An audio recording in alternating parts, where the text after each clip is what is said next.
Okay, now we are going to do a live example of setInterval and clearInterval method.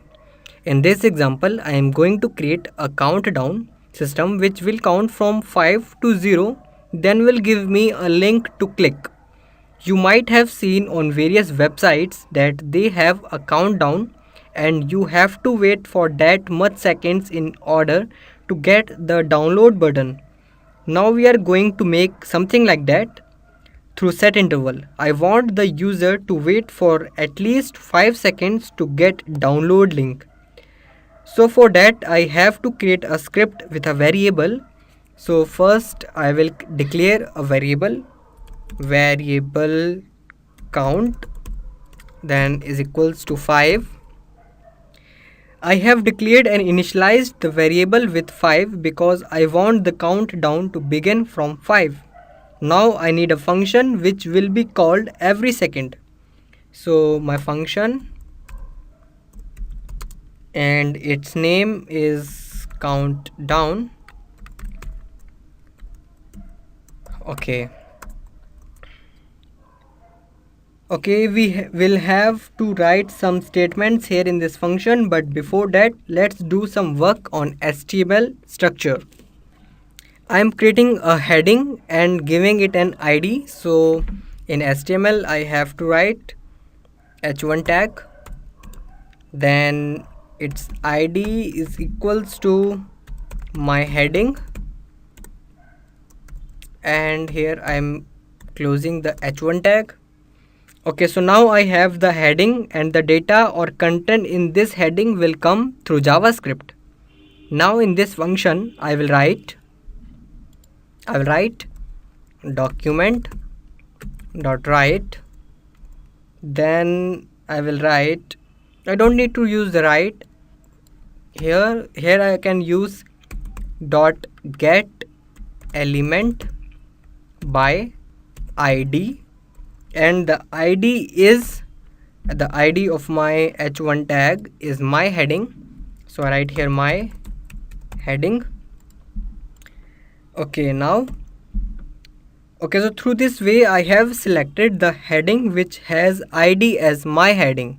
Now I want to add data into it, so I will write here dot inner HTML is equals to count variable. This time I am not using value equals to count because value is used to add data into the text fields.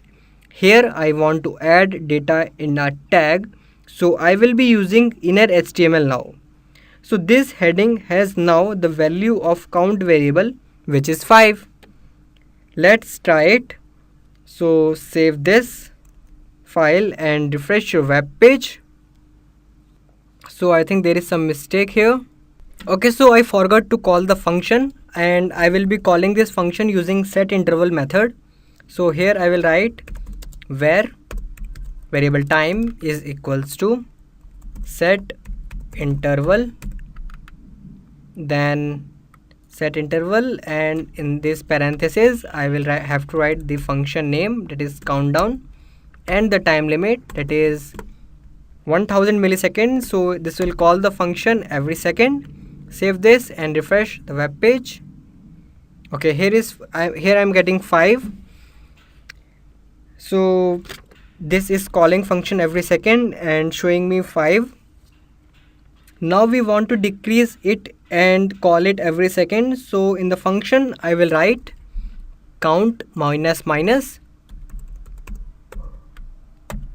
So the value of count will be now 4. So the value of count variable is now 4 and I want to call the function every second.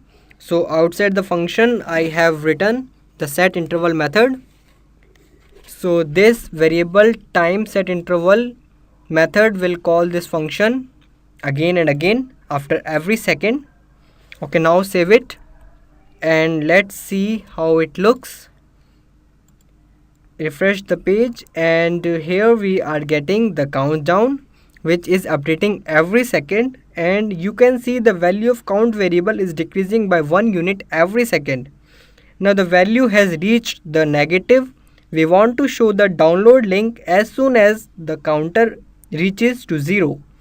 So when the value of count variable becomes less than 1, we want to stop the calling of function, and also we want to change the data in heading with the download link.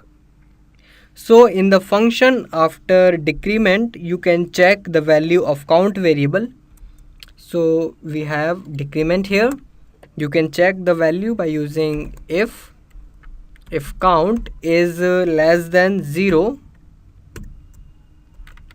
So if count is less than 0, clear the interval of time variable. This variable has to be used here. So if value becomes less than 0, so this will clear the interval, and also we have to show the download link. So I will write document dot get element by id of my heading id, then dot inner HTML. We have to replace the content by some link or by some text. So I write here click now. Okay. So as soon as the value of count variable reaches to 0, all these statements will get executed.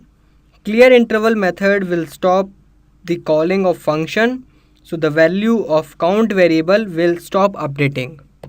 Then we have again used document.getElement by id to select the heading, and used inner HTML to change the data by download link. Okay, so save this file now and refresh the web page. Here we are getting the countdown. Okay, you can see when the value becomes to 0, it changed the text to click here, which could have a download link. So through this way, you can ask the visitor to wait before providing them a link. And now we are done with live example of setInterval and clearInterval methods. So that's all to know in timing object. I hope you have enjoyed both the live examples. Thanks for watching.